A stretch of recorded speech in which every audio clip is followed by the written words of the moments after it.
Exeter have just finished their Champions Cup campaign, having registered just 1 matchday point in 4 games. They finished bottom of Pool 1 thanks to defeats to URC side Ulster, having already been thrashed at home by both Toulouse and Bordeaux and swept aside comfortably in Durban by the Sharks. Now these are difficult fixtures, but it's easy to forget that just a couple of seasons ago these results would have been unthinkable.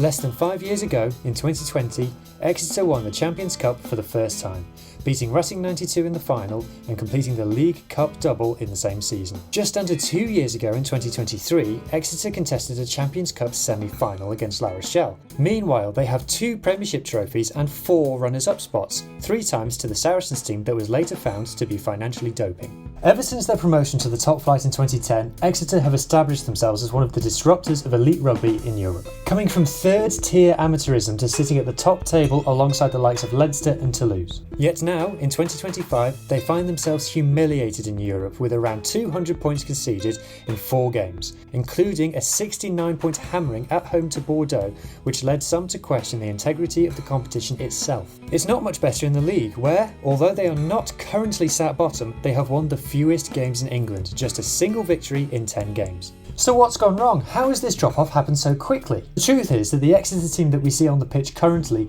bears little to no resemblance to the one that lifted trophies 5 years ago.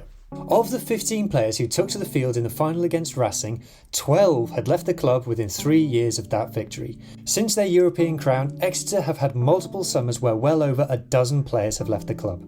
Club chairman and chief executive Tony Rowe insisted that this clear-out was the club's decision, saying, "We made a conscious decision to let them go and to rebuild." But in reality, it's all about money. The COVID pandemic cost Exeter an estimated £17.5 million on top of lost revenue. Meanwhile, the commercial value of the English Premiership has dropped significantly compared to 10 years ago. In November 2023, there were rumours that Exeter could be on the brink of following 4 other English teams in falling into administration, after staff were not paid on time. However, these fears were later put to bed. Exeter are owned by a 700-strong membership, but they are funded by Rowe, who has poured millions of his own money into the club over the decades. Despite insisting that the club is financially stable and even on course to turn a profit this year, as it has done in the past, Rowe has made the decision to put Exeter up for sale, saying that external investment is required to secure the long-term future of the club. Planned renovations of Sandy Park have been put on hold and players on high wages have been allowed to leave. On the pitch, the impact of these cuts has been clear to see. Exeter have always run a model based around their academy, even supplementing its own academy with young players brought in from outside of England. For instance, there is a strong contingent of young Welsh players.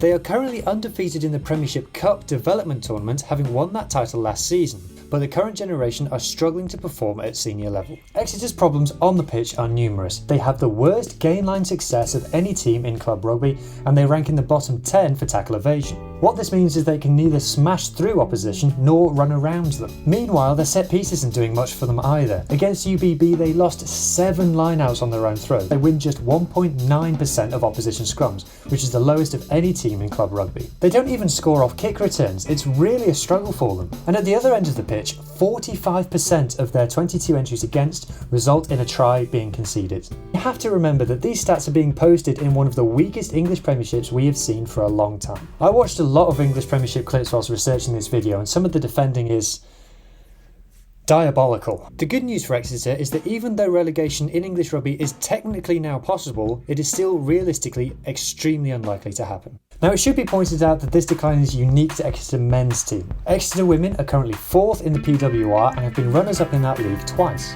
So will this generation of players come good, and will they turn their form around before the end of the season? Let me know in the comments below, and thank you for watching.